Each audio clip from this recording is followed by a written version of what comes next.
La douleur, elle est quand même assez persistante. Vous avez certainement entendu parler de l'histoire de cette jeune femme qui, après avoir porté une paire de bottes une journée, a développé un eczéma purulent. Ces bottes ont été fabriquées en Chine et elle les avait achetées spécialement pour son magasin à Ingrandes-sur-Loire. Mise en cause, un sachet anti-moisissure qui se serait dispersé dans la botte.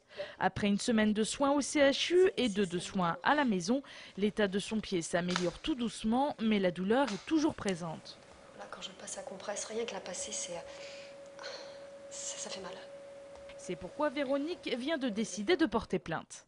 Lorsque j'ai appelé mon fournisseur pour lui expliquer ce qui se passait avec les bottes que j'avais portées, il m'a pas cru.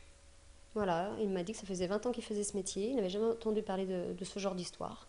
Et donc, si j'étais allergique, c'était mon problème et à moi de le régler, tout simplement. Lorsque je lui ai dit que peut-être que j'intenterais quelque chose contre lui, il m'a dit qu'il avait un service juridique, qu'il était assuré. Je n'avais qu'à les contacter. Son entourage l'encourage dans sa décision. Moi, je suis tout à fait pour. Hein. Ah oui, oui, moi, je trouve que c'est plus logique. Parce que moi, je trouve pas ça normal qu'on fasse des choses comme ça. Là, c'est les chaussures, c'était les fauteuils. Après, ça va être quoi?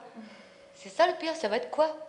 Alors, si maintenant que j'ai de surveiller tout ce qu'on va acheter... Avec le recul, si je porte plainte, c'est pour justement sensibiliser les gens sur le fait qu'on peut avoir des gros problèmes de santé en portant des bottes. C'est vraiment une histoire banale, mais c'est la réalité. Et c'est aussi pour faire comprendre aux fournisseurs ainsi qu'aux fabricants qu'ils n'ont pas à mettre, ils n'ont pas à mettre ce genre de substance dans des bottes. Une autre jeune femme souffrant des mêmes symptômes s'est fait connaître. Elle avait acheté la même paire de bottes, mais dans le magasin Etam cette fois-ci. L'enseigne a d'ailleurs retiré la paire de bottes de la vente ainsi qu'une autre paire de chaussures venant de Chine.